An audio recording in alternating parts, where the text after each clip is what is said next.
महाराष्ट्रातील एक महत्त्वाचे राजकीय केंद्र म्हणून ओळख असलेल्या बारामती तालुक्यात स्वातंत्र्य दिनाची जोरदार तयारी सुरू आहे। शहराच्या मुख्य शासकीय कार्यालयांना या निमित्ताने आकर्षक विद्युत रोषणाई करण्यात आली। बारामती नगर परिषद, पंचायत समिती आणि भिगवण चौक यांसारख्या प्रमुख ठिकाणी केलेली रोषणाई लक्ष वेधून घेत आहे। स्वातंत्र्य दिनाच्या पूर्वसंध्येला गेल्या 2 दिवसांपासून मुख्य रस्त्यांवर तिरंगी ध्वज आणि आकर्षक सजावट करण्यात आली।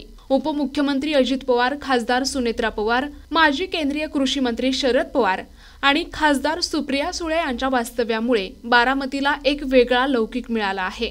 शहरातील प्रमुख ठिकाणी करण्यात आलेल्या तिरंगी रोषणाईमुळे बारामती शहर देशभक्तीच्या रंगात न्हाऊन निघाले। प्रतिनिधी मनोहर तावरे, NTV न्यूज मराठी, बारामती, पुणे।